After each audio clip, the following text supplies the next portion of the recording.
kepada Bang Wahyu untuk memberikan pertanyaannya kepada Cikgu. Kepada Bang Wahyu, waktu dan tempat dipersilahkan.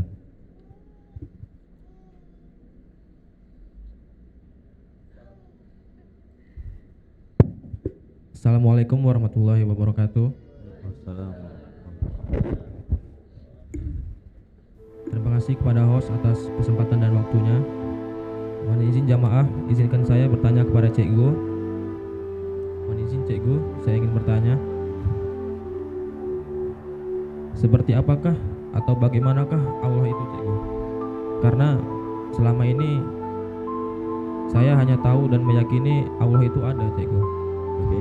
Terus saya itu lebih ingin mengenal Allah lagi, Cikgu. Namun gak pernah tahu seperti apa atau bagaimana Allah yang selama ini kita sembah, Cikgu. Oke. Cikgu. Oke, pertanyaannya seperti apakah Allah kan gitu ya. Jadi dalam kitab tasawuf disampaikan segala sesuatu yang terfikir olehmu tentang Allah itu bukan Allah, dan segala sesuatu yang tak terfikir olehmu itu juga bukan Allah. Keterangan Allah itu ada dalam Al-Quran surah Al-Ikhlas. Jelas tapi harus dikaji. Qul huwallahu ahad. Qul artinya itu katakan. Kalau kita tafsir itu imani. Imani artinya yakinilah. Qul huwallahu ahad. Allah itu zat yang maha esa. Artinya Allah itu berdiri dengan sendirinya. Allah tak butuh bantuan apapun. Sebelum apapun ada, Allah sudah ada. Setelah semua tiada, maka Allah akan tetap ada. Allahus Samad, Allah tempat meminta segala sesuatu. Lam yalid wa lam yulad, Allah tidak beranak lagi tidak diperanakkan. Walam yakul lahu kufuwan ahad, dan tidak ada yang setara dengan Allah. Jadi artinya ketika kita tanya seperti apakah Allah itu, ketika kita menjelaskan seperti bulan, maka Allah sama dengan yang lain. Ketika kita sampaikan seperti langit, maka Allah sama seperti yang lain. Ketika kita sampaikan seperti manusia, maka Allah sama dengan yang lain. Ketika kita bilang seperti malaikat, maka Allah sama dengan yang lain. Jadi tidak ada yang dapat menyamakan Allah.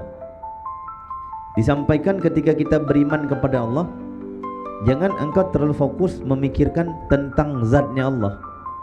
Artinya jangan terlalu memikirkan macam mana Allah itu, tetapi fokuslah kepada sifatnya. Ngerti ya? Jadi contoh misalkan sifat Allah yang paling harus kita pahami itu ada 4 aja dulu. Ilmu, sama, basar, kalam. Aliman, sami'an, basiran, mutakalliman. Dan itu. Jadi gini nih ceritanya.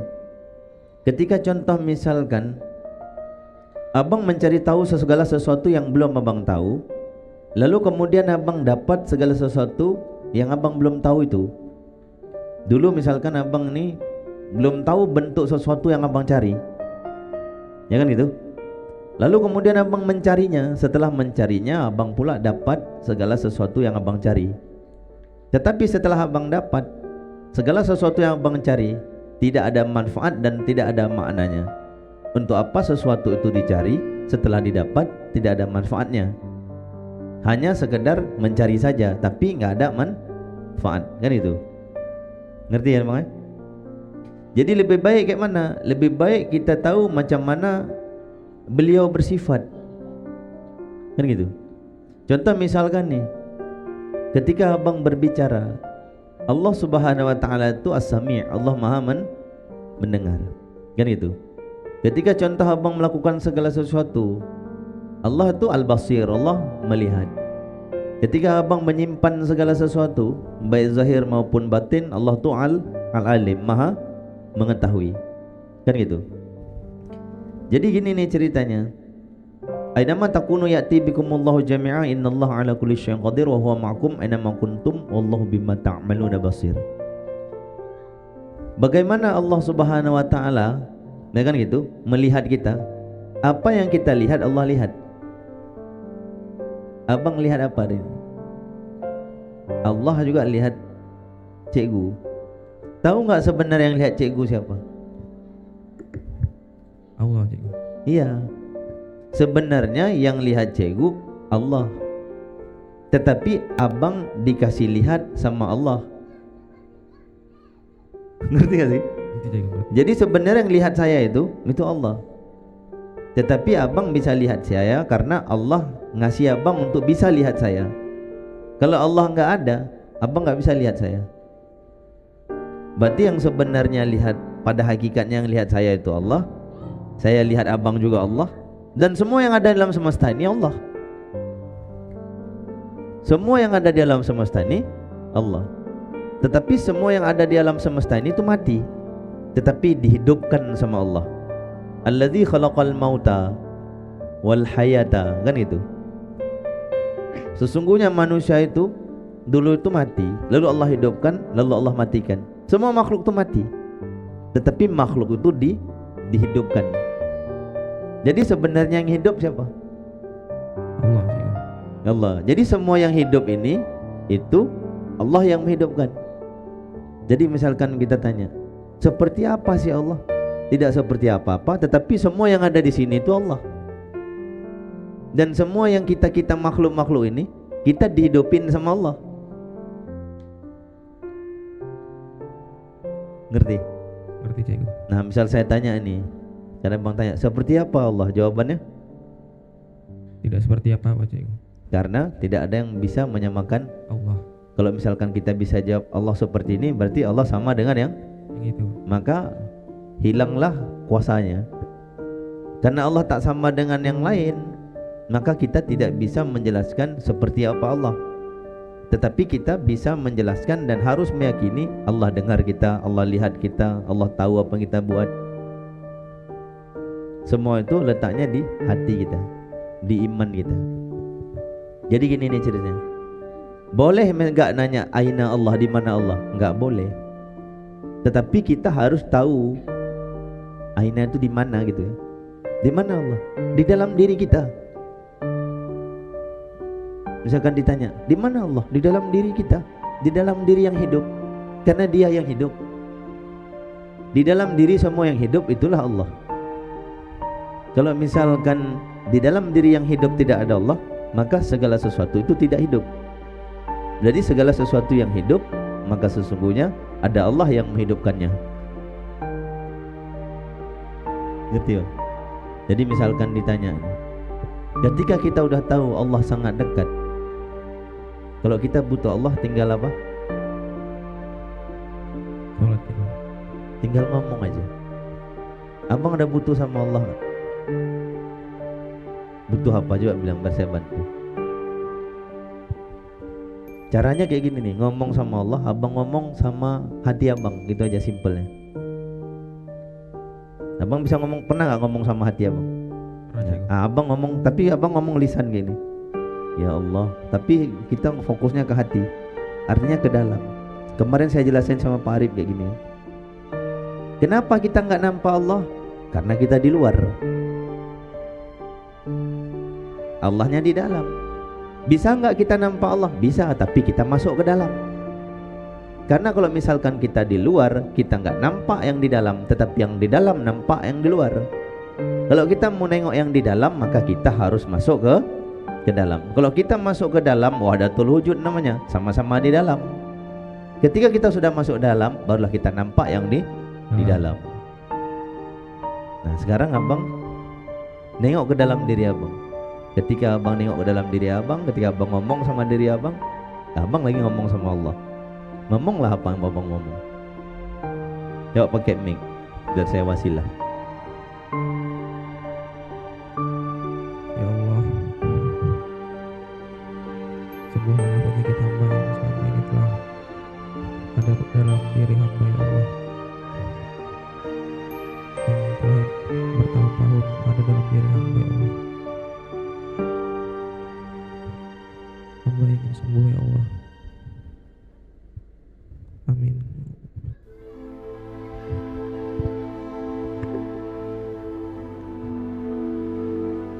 Oke, sekarang saya lanjut nih. Abang mau tahu nggak cara Allah merespon?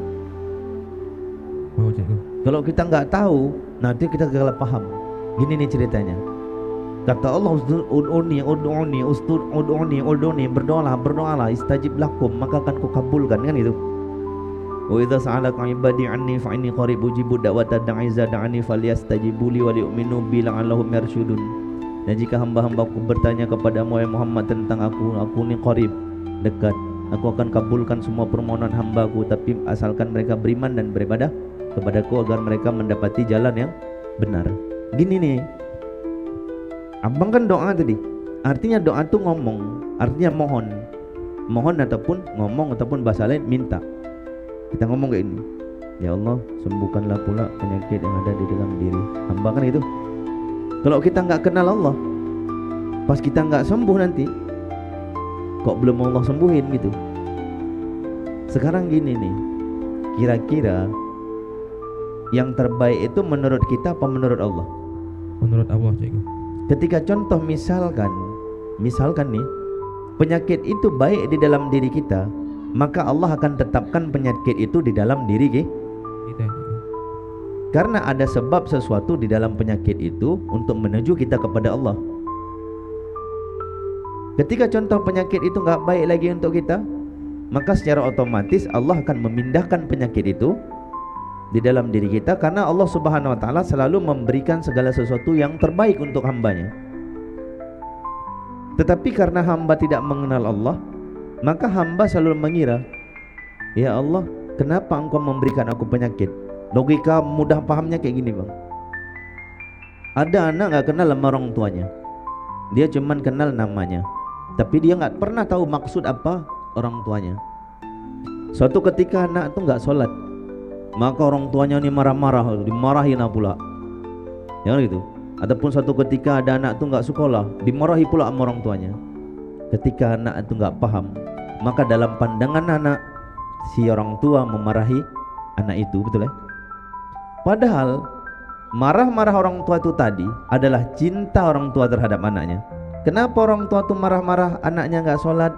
Karena orang tua pengen yang terbaik untuk anaknya. Kenapa orang tua itu marah ketika anak itu gak sekolah? Karena orang tua gak pengen anak itu kayak dia, mungkin yang gak sukses, mungkin gak setelah tamat sekolah gak jadi orang. Paham ya? Paham cikgu.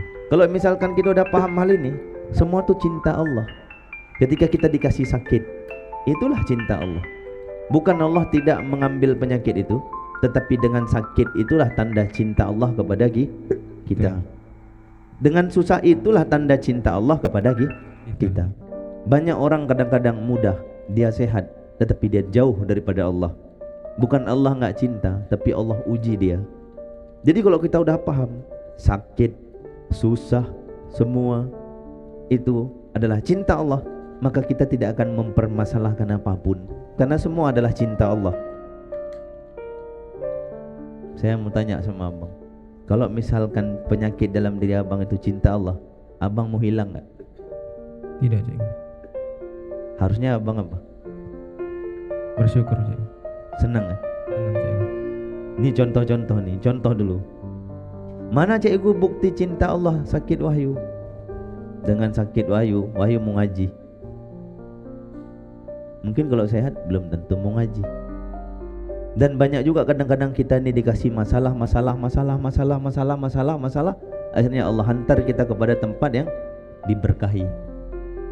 Itu adalah cinta Allah. Maka kita harus memandang segala sesuatu itu adalah cinta Allah. Sedih cinta Allah, senang cinta Allah. Jadi sama saja, saya terima apa aja sebagai hamba. Makanya dibilang tuh kalau kita zikir ya, pertama bilang nawaina taqarruban ilallah. Niat saya ya Allah berkorban, mengorbankan diri saya, diri kami kepadamu. Ya kan? Min jami'il ma'asi, kan itu.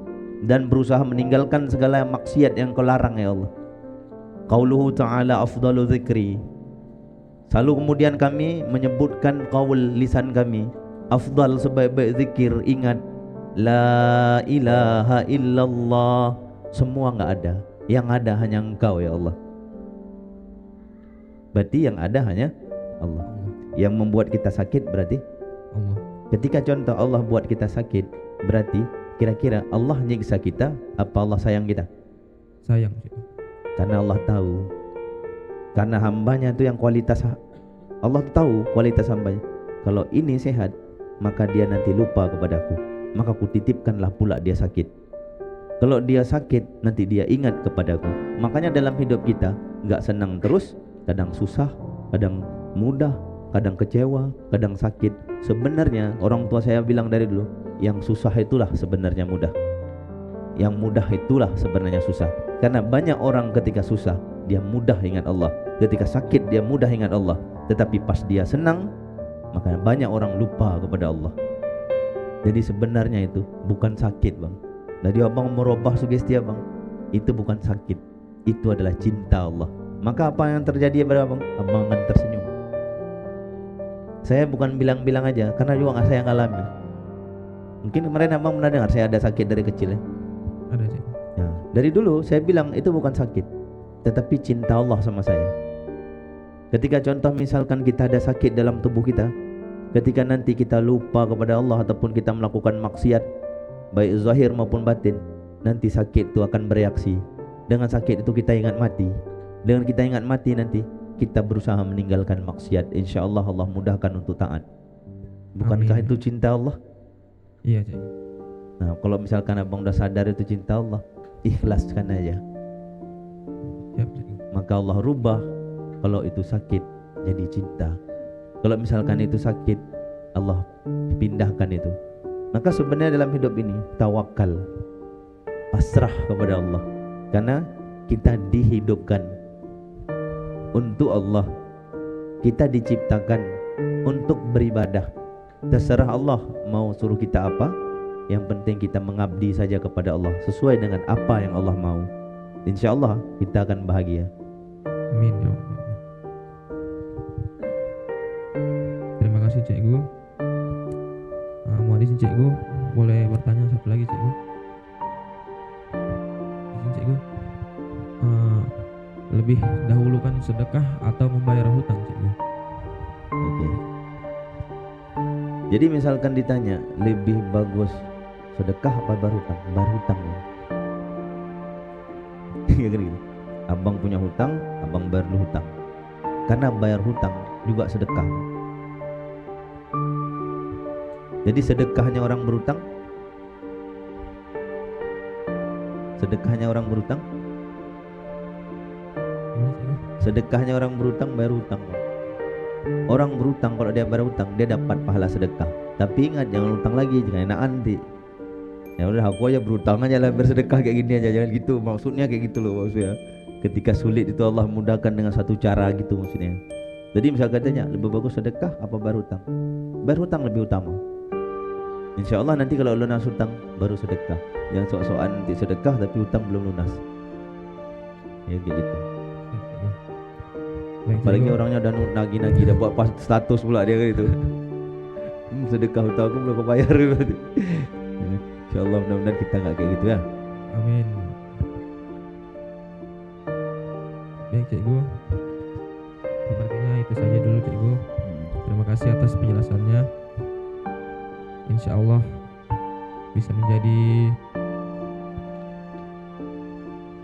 bisa saya amalkan dalam kehidupan saya sehari-hari. Amin ya Allah. Saya tutup. Assalamualaikum warahmatullahi wabarakatuh. Waalaikumsalam.